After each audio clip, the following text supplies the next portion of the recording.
What's up, everybody? UFC 302 is officially in the books, and it is time for me to give my full card recap and breakdown. We're going to go through every single fight that took place on the card last night, starting with the early prelims, working our way all the way up to the main event. And I just want to give my initial thoughts on this card overall, guys. First of all, the energy in New Jersey last night was crazy. I mean, in the Prudential Center, I love when we're watching fights, even if it's through the TV, if you have the pleasure of being there live, the fan base being into it, having a crazy crowd always makes things better. However, it wasn't the most entertaining card, right? There was some good moments and there was some spots where there was some great things going on, but overall, it wasn't exactly my favorite card. However, I still think it was solid, but let's waste no more time, hop right into this thing. Time code's down below if you want to hear a specific take of mine on a specific fight.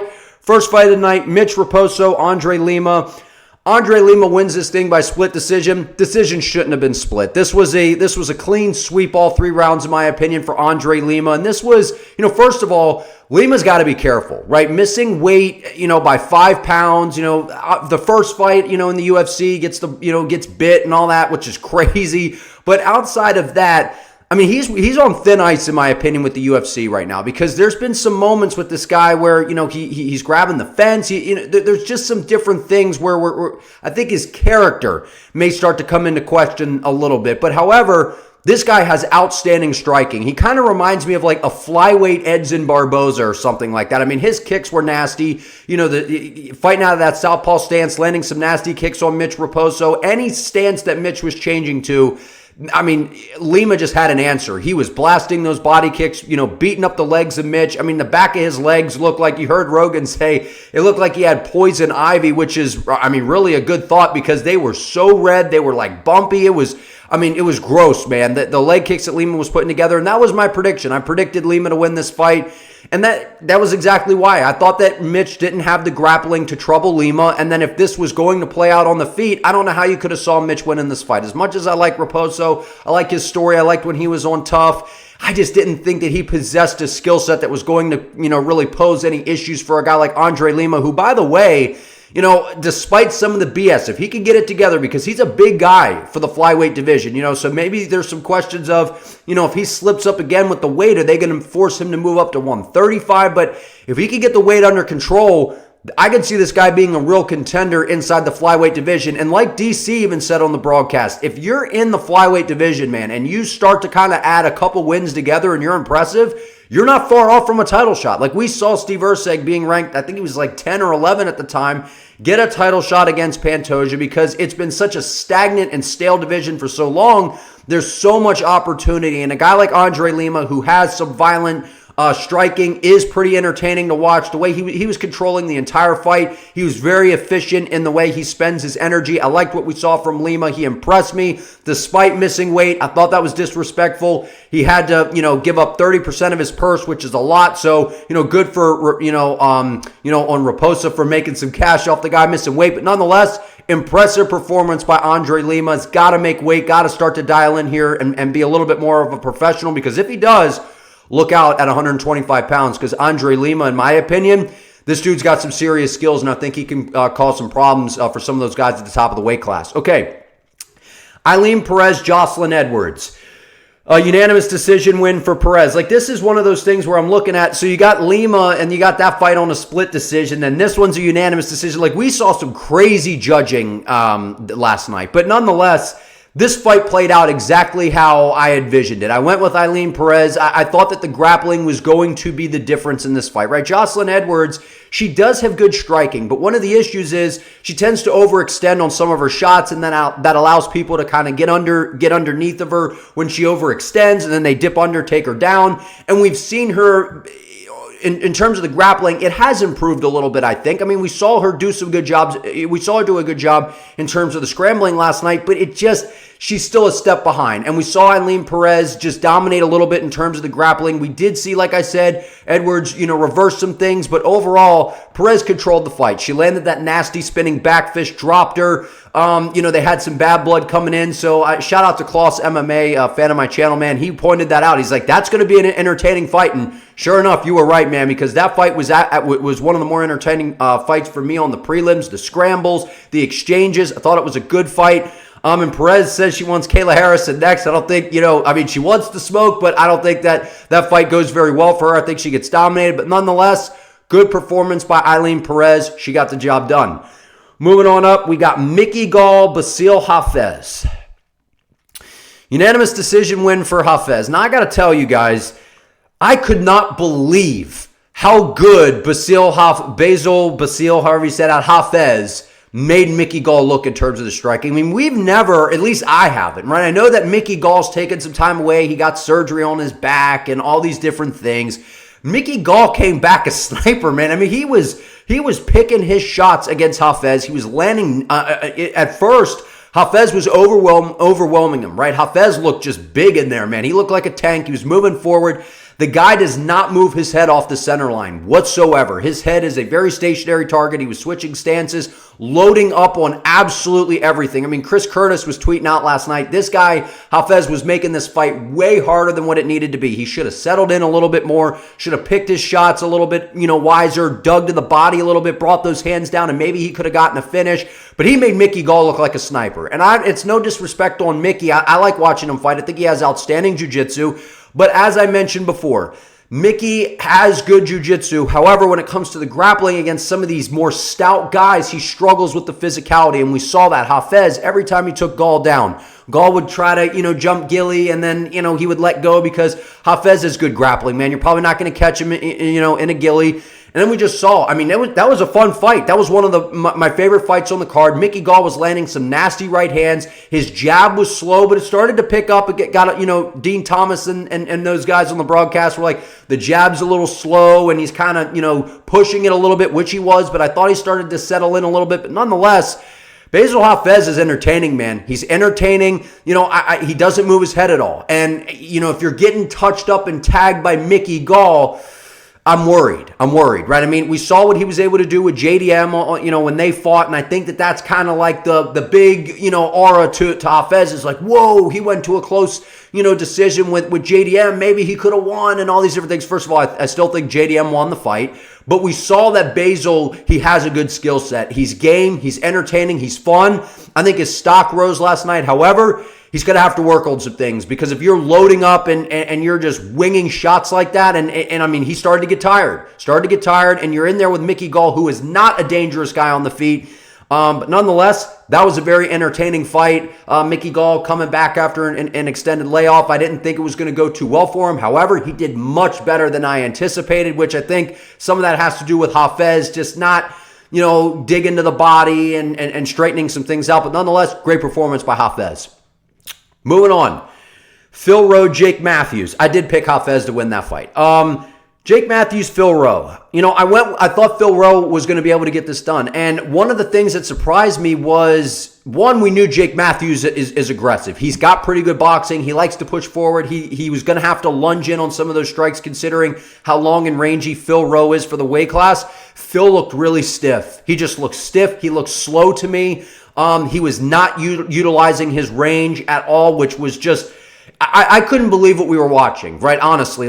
Phil Rowe, he's one of those guys, you heard Rogan on there. He's a technician. He's got good, clean, straight shots. But one of the ways that you can kind of take that away from a guy who fights like a Phil Rowe is to make it kind of that dirty, gritty type of fight, which is exactly what Matthews did. He landed some of the more significant shots in close. He was lunging in with those combinations, and the more he started to extend those boxing combinations, those 3, 4, 5 punch combinations, we saw those land on Phil. He was landing the more significant shots. Phil, he wasn't getting the jab going. I was kind of just surprised. He was not utilizing his range, wasn't feinting, wasn't making Matthews react and kind of respect anything coming back his way. Great performance by Jake Matthews, because anytime you go in there against a guy, even though Phil Rowe is not like the cream of the crop in the division, he's still a game opponent. He's been in there, he's been around the sport for a while. He does have good striking, does have pretty good grappling, and Jake was able to get the win. And anytime you're able to go in there against a long rangy guy and get it done,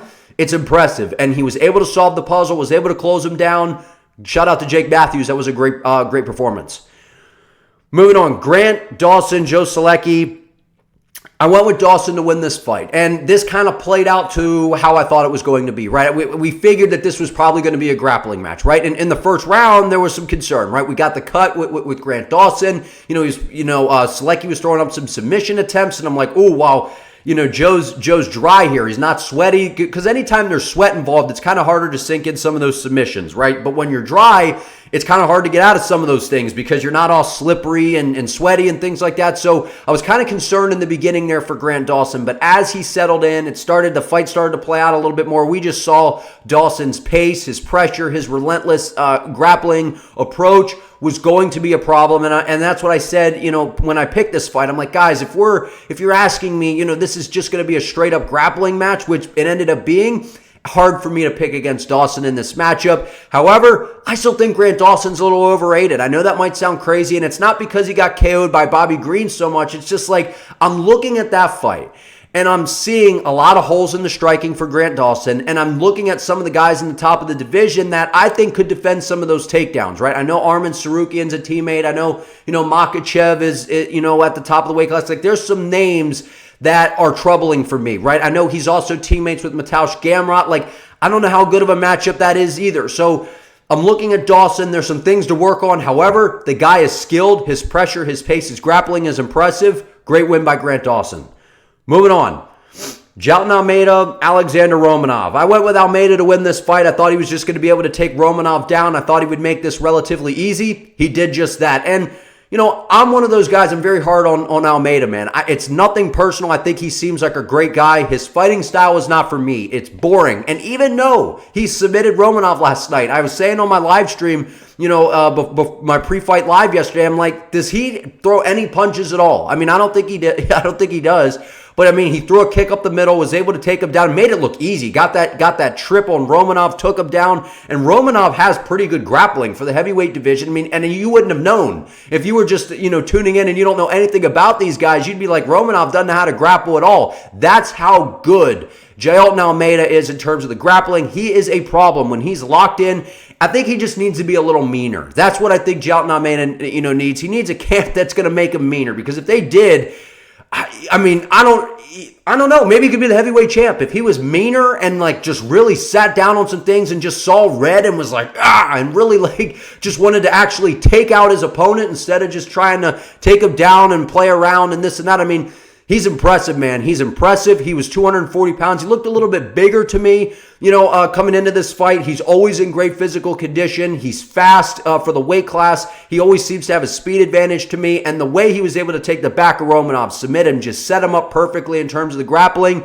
Really impressive performance by Almeida. I love the call out for Seal Gane. I love the call out for Gane. I think Gane avoids that fight like the plague. I don't think it happens. However, if it does, Almeida by total domination. By total domination. This man is a real problem in the heavyweight division. And I'm going to say, I don't really think we've seen somebody like him at heavyweight, have we? I mean, feel free to comment below, but just a guy that's able to it's incredible to watch. I mean, it's boring at times, don't get me wrong, but it's incredible when he does what he did last night. Makes easy work of people that do have pretty good grappling for the heavyweight division. I mean, you're talking about heavyweights in the first round who any heavyweight that touches you, man, it could put you out. And he just walks through some of these guys. It's impressive to me. I mean, even before he got finished against Blades, he was dominating Curtis Blades, which was impressive. I didn't think he was going to be able to take Blades down. He was able to do it. I mean, Almeida's a problem, man. And if he could just get a little bit meaner, I think sky would be the limit. I think he could possibly be a champion, honestly. I mean, maybe that's crazy, but, I'm just saying. All right. Moving on, Cesar Almeida, Roman Kopylov. I thought Almeida would be able to win this fight. And I got to say, I was raging last night at the TV. Last night was one of those times I wish I had a camera on me for my reaction to what was going on. I was losing my mind at Cesar Almeida. Guys, first of all, shout out to Roman Kopylov. Let me give him his due first before I go in on Almeida, right? I mean, Roman Kopylov, people kind of underestimated, right? Because they're like, oh, we just got dominated by Fluffy Hernandez, and we saw what Hernandez did. It's like, first of all, Anthony Hernandez, when are people going to wake up and realize that Fluffy is a problem at middleweight? A real problem. A guy that has pretty decent striking, incredible grappling, and an incredible pace and pressure that seems to find a way to get to everybody at this point. He's really found his stride. And Cesar Almeida was not going to do that to Roman. So, like, we knew coming into this fight, I was like, this is probably going to be a kickboxing fight, but I do think that Roman's going to mix in the grappling, which he did. And if you were, if you didn't know anything about this fight, you would have thought that Roman Kopylov is some sort of, incredible grappler, which he does have decent grappling, but we've never really seen him have to use it, inside the octagon thus far. And he was just taking down Almeida at will. I don't understand. First of all, his hands look fast. The body kicks, like, we know the striking of Roman Kopylov is outstanding. Cesar Almeida, you're 36 years of age. The time is now. You're 5-0 in MMA. You're going in there against Kopylov, who is a great MMA striker. Almeida's a high-level glory kickboxer. I always love to see a high-level kickboxer come into MMA against a high-level MMA striker to see how that works out. And it was a great fight. The exchanges were awesome. How in the world can you stand straight up in the air, walk forward, and not think that you're going to get taken down? I don't know what it is with these strikers, man. I hate the ego of, oh, well, I'm not going to worry about what my opponent's doing. I'm just going to worry about what I'm doing. Bullcrap. And you heard Eric Nixick say, and I think it was an Embedded or whatever, he's like, we worry about 80% of what we do, 20% of what they do. 80% should be, I got to keep this fight on the feet. I need to move forward and strike with this guy. The 20% is maybe I need to lower my base a little bit so my legs are loaded. I'm ready to hip bump. I'm ready to sprawl. I'm ready to get out of the way to defend the takedowns. I think it was the second round. He started to defend the takedowns pretty well, or maybe it was the third. How are you pressuring forward and ending up on your back every time Kopylov takes a shot? Like, how are you not seeing these takedowns coming? Like, did you not see? I understand that Khabib was able to take Conor down, but you saw when McGregor, who is a high-level striker, went in there against Khabib and was not standing straight up in the air. He was not bouncing in and out like he normally is. There's a give and take. You have to lower your base. You have to be more planted into the ground to be able to defend the takedowns. He's just walking forward. Like in a Muay Thai stance, just walking forward. Like ask Charles Oliveira how that works out. When you know a guy is going to not want to stand with you for the whole fight, you know he's going to try to shoot at some point. Lower your base, dig your feet in, and be ready to defend. It was driving me crazy because if Almeida could have defended those takedowns and kept this on the feet, I think he could have won the fight. I know Kopylov was landing some nasty shots, but Almeida was doing just fine on the feet. Those kicks were nasty. But nonetheless, Roman Kopylov, man, the striking is outstanding. We got to see him grapple, which I think that experience, him having to grapple a little bit, we saw him kind of fatigue a little bit because he's not used to having to offensively wrestle himself other than when he's defending against Fluffy. I was impressed from Roman last night. And no, it's not a fraud check by Cesar Almeida. He's not a fraud. He is a very good fighter. That adjustment needs to be made. He needs to lower his base. If you know guys are going to try to take you down, come on, man. That was very frustrating to me. But nonetheless, that fight was entertaining. I enjoyed watching it. Moving on to the main card. Randy Brown, Dos Santos. I picked Randy Brown to win the fight, and it kind of went the way I thought. Now, I want to say this. I've said on my channel before, I think Randy Brown, when he is on his A game and he's locked in, is one of the best strikers at 170 pounds. The way he moves, he's fast. He's got great straight punches. He's got pretty good boxing. That front kick up the middle is nasty. He's nimble. I love the way Randy Brown moves, and he seems to get better, as time's moving on here. We're really kind of starting to see him hit his stride. My problem with Randy, he's not switched on for all 15 minutes, right? He's been in basically all 3-round fights, which is why I'm saying 15 minutes. It's like he looks incredible in the first round. He's just piecing people up. And then he comes out in the second round, and then he gets caught. And then it's like he's trying to play catch up, and he's trying to shake off the cobwebs, where I think Randy Brown, if he was switched on for all 15 minutes, I think he would have ran through Dos Santos. No disrespect, Dos Santos is a good fighter, but nonetheless, Randy Brown got the job done. There was some moments of adversity there, but I figured the speed, the good straight shots of Randy were going to beat Dos Santos to the punch every single time. Dos Santos, just different points in their career. Randy Brown is fast. He's good when he's on, man. He's a tough puzzle for people to solve considering how tall he is, how rangy he is, and the speed. Very good performance by Randy Brown. Again, still some things to clean up. I think I think sky's the limit for him. However, he's got to be switched on for all 15 minutes. But nonetheless, like I said, love watching Rude Boy fight. I think he's a very entertaining guy. Good performance last night. Moving on, Niko Price, Alex Morono. I counted out Niko Price, man. I counted him out, and maybe I shouldn't have done that. I thought that this is honestly a gimme for Alex Morono. Maybe I gave too much credit to Morono coming into this fight, but I know that he took this on a little bit of shorter notice. We normally don't see Morono get that tired, I don't think, right? I mean, that was kind of concerning. But Niko Price, any fight that this guy is in, it's usually either him or the other guy, right? He's always kind of that do or die type of fighter, kill or be killed mentality. He is always in an entertaining fight. However, over the past few fights, I mean, he has fought some pretty solid competition. We've just seen him slow down, at least I thought, right? He slowed down a little bit to me. We saw, last night, he was able to keep marching down Morono. He was able to kind of keep Morono on his bike, move forward, land some good significant shots. I mean, Niko Price, man, I counted him out. I did, and maybe I shouldn't have done that. I thought that, he was at the point in his career where he just looks a little slower to me, a little labored.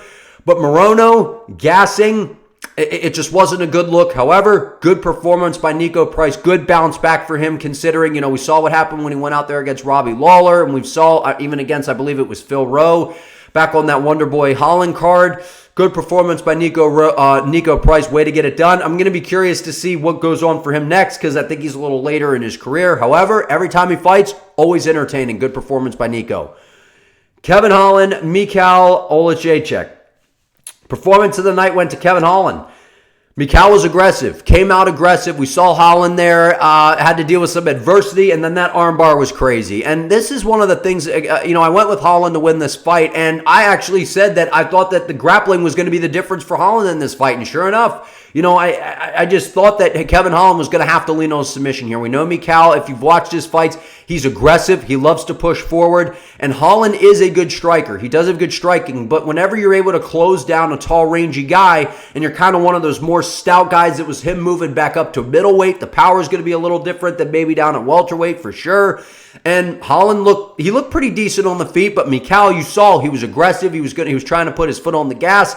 Holland, he gets a hold of that arm. Nasty submission by Kevin Holland. I'm glad that he's back in the win column, because whenever we see a serious Kevin Holland in there, whenever he's focused, he seems to have a little bit of a different aura to him. And again, moving back up to middleweight, man, I said before, it's crazy because everyone's like, oh, down at welterweight, he's so much better than this and that. I'm like, but is he? Because at middleweight, he was stacking up the wins, man. And then he ran into Vettori and Brunson, some of those bigger brute guys who had that grappling, who were able to kind of, implement the wrestling and kind of inflict their size and strength on him, which caused some problems. However, you give him a guy that doesn't have outstanding grappling, I think Kevin Holland can go basically toe-to-toe with a lot of guys in the middleweight division right now. So great performance by Kevin Holland. He's entertaining. He's always fun to watch. Good performance by him. That armbar was nasty. He definitely deserves a performance of the night bonus for that. Moving on, Sean Strickland, Paulo Costa. This shouldn't have been a split decision. I thought Sean Strickland clearly won this fight. I think that this was a clean sweep. Maybe Costa could have won the first round where he's landing some of those calf kicks or something like that. But it's very strange to me, right? Because one, people need to, first of all, it's ridiculous to me. Oh, Sean Strickland's boring. He's so boring. How is Sean Strickland boring, right? This guy was pushing the pace the entire fight. He was moving forward the whole fight, and Paulo Costa was on his bike running around the whole time. And I love watching Paulo Costa fight. He's one of my favorite fighters to watch. He is so entertaining. I've watched his entire UFC career to when he bursted onto the scene. And ever since the Izzy fight, even maybe the Rockhold fight, because we saw it a little bit against Rockhold, this pressure style that he had, which made him so good, he's just completely abandoned and gotten away from. Completely. He's not the same fighter. He's more of this, he wants to sit on the outside. He's a little lighter on the feet and kind of wants to, I don't want to say taekwondo karate, but he's very bouncing in and out of range, like he's some sort of precision striker. And I'm like, that's great to do at times, but Paulo, you are a big, strong dude for the weight class. He should have dug his feet in, stood his ground, stood in the pocket, and let some of those nasty shots to the body go. He should have thrown in more combinations. He had to dig his feet in. I said, guys, I made a video saying Sean Strickland could beat Paulo Costa with a front kick and a jab. Did he not do that last night? For 5 rounds, for 25 minutes. He threw maybe an occasional right hand, and everyone's like, oh, Sean Strickland's boring. Why are you putting it on Sean Strickland? Paulo Costa was running the whole fight. He was running the whole time. He never dug his foot in And so are you guys going to say that Robert Whittaker's boring now too? Like, I mean, because Robert Whittaker, he's on his bike scooting around on the outside, right? No one's going to say that Costa was boring last night. But you want to point out that Strickland's boring. Sean was pushing the pace the whole time. I've never seen where someone is moving forward the whole time. All of a sudden, they're boring. They're pressing the action. They're trying to make something happen. What are you talking about? Sean Strickland, guys, his style needs to be talked about. It needs to be talked about because why would you let a backhand go to where you're more exposed when you can literally walk forward, check kicks, be defensively sound, land a jab at will, and spam front kicks and land all of them? Why would you throw anything else? Why would you take the risk? You have a title shot on the line here for Sean Strickland. It was on Paulo Costa being the seventh ranked guy coming off a loss to Robert Whittaker, was put in a great position, was kind of gifted a great fight here against Sean Strickland. The guy that was going to stand with him, that you knew was going to move forward, that's not crazy athletic, that doesn't have crazy power, but does have a unique style. And Costa was just on his bike the whole time. He never dug his foot in. He never tried to move forward. And I said, guys, I was hoping that maybe, I like Strickland, but I was hoping that maybe Costa could pull it off because he's entertaining, he's fun, I like watching him fight. He never dug his feet in. If he was not moving forward, there was no shot at him winning this fight. No shot at winning this fight. Paulo Costa throughout his entire career is basically only a forward pressure fighter. Anytime you get him moving backwards, he's not the same fighter. He's not the same fighter. And you saw when Robert Whittaker was having a lot of success against Costa, when was it? When he was backing him up. Whenever you are able to back Paulo Costa up and he is on his back foot the whole time, he's not going to get it done. He's not going to get it done, and he's not this crazy knockout artist that people are making it out to be. The UFC, as much as I like Costa, the UFC promotes it as he's this knockout artist. He was, right? But ever since the Venom fight kits, we're not seeing the same guy. We're seeing a guy that is a little bit more nimble, which is great. However, he's not willing to dig his feet in. He's not willing to make this a little bit of a dirty, grimy type of fight like we saw him do against Uriah Hall. He's not the same guy in terms of that style anymore. I don't know why. I don't know what's changed. But if he doesn't get back to that, I don't think we see Paulo Costa at the top of the division again. And Sean Strickland's style, guys, I've been saying it before. I made a video about this. His style, everyone's like, it's so weird, it's this and that. His style is brilliant. It's brilliant. Whenever he is moving forward, you saw Costa land some good low kicks. But then eventually when Strickland started to get the timing, he checked so many kicks. I think Sean Strickland is the best defense against leg kicks. He has some of the best leg kick defense in the sport. I mean, everyone wants to point out Pineda, Jan Blachowicz. Those guys are up there. I think Sean Strickland's number one at this point. I mean, the way he pushes forward, the way that he is able to be defensively sound is impressive. I thought that he just had Costa on the back foot the whole time. We really haven't seen that. It was just an impressive performance by Sean Strickland. I know it wasn't the most entertaining fight. And I know some of us, Tehran, you were mentioning on the live that you think this is going to be a boring fight. You were kind of right. It wasn't very entertaining. However, that's on Paulo Costa too. Sean Strickland was moving forward and advancing the whole time. He was right there. He was right in range. Costa just kept scooting. He never dug his feet in and planted and tried to throw anything. Good performance by Sean Strickland. He definitely deserves a title shot next. Fought a guy back in the rankings in Paulo Costa, who's a big name in the division. Dangerous fighter. Good performance by Sean Strickland. Again, not the most entertaining. However, did what it took to get the job done. I thought it was a great performance by Sean Strickland. Moving on, main event, fight of the night, performance of the night. Makhachev got performance of the night. This fight was incredible between Poirier and Makhachev. First of all, I went with Makhachev, right? I thought Makhachev was going to be able to get this done. It was my brain says Makhachev, heart says Poirier. I'm like, I gotta go with the brain here. Dustin Poirier did way better than what I expected. Way better than I expected. If you had asked me that this fight was going to go into the 5th round and we were going to see Poirier defending takedowns consistently, finding a way to get back to space, I would have been like, I don't think it happens. I think outside of him getting taken down and dominated and then he scrambles back to his feet in the earlier rounds and does what he did to Saint-Denis, throwing a good straight left hand and uppercut, setting up that right hook and sitting down Makhachev. That's how I saw it playing out if Poirier was going to win. I mean, you could tell. Poirier, I mean, maybe this is it. He said that he thinks that this could be it. Nothing's for sure yet. I feel like it might be, right? That type of energy, from the walkout to the music with Willie Spence singing, Diamonds, and then the Boss, switching over to the Boss soundtrack by James Brown, like the legendary walkout, the the energy. His daughter was there for the first time. Like, you just felt like Islam was going to have to go through hell and back to win this fight. Like, that's just how it felt. Like, we see guys like Masvidal where it's like, oh, I'm talking about retirement, to where you're like, this guy's got a bunch of money, the fame. It's just like, you're like, okay, maybe he's 1 foot out, 1 foot in type of deal. Where with Poirier, you're like, maybe retirement, to where I'm like, that's scary. Poirier strikes me as the guy where he's like, this is my last shot, my last ride, to where you're like, okay, I got to be dialed in, because he's going to make me, I'm probably going to have to kill this guy to get the win. And we just saw that was basically what had to happen. I mean, it's a shame that Poirier got submitted in the 5th round, because I never expected this to go into the later rounds. I thought within 3 rounds we were going to see somebody have to go out on their shield, but nonetheless, Poirier's takedown defense held up, man. It was impressive the way he was able to get back to space. And people are saying, oh, Makhachev outboxed. If he did not outbox Dustin Poirier, Poirier was landing some good combinations. He was moving forward. He was setting up the jab. He was landing some good shots. Again, whenever there's the threat of the takedown, it changes things. And Makhachev has very underrated striking. Makhachev is far better than what people want to give him credit for in terms of the striking. You know, what he faced last night, Makhachev, that is going to make him better. It's going to make him better. I think the next fight for him is definitely Arman Tsarukyan. I don't think he's going to get the 170-pound title shot just yet, because there's Bilal and Leon. So I guess we're going to have to see what plays out there, because there's also some good young contenders at 170 pounds right now. I want to see Makhachev versus Arman in October in Abu Dhabi. Again, that nasty cut that Poirier from that elbow sliced Makhachev open.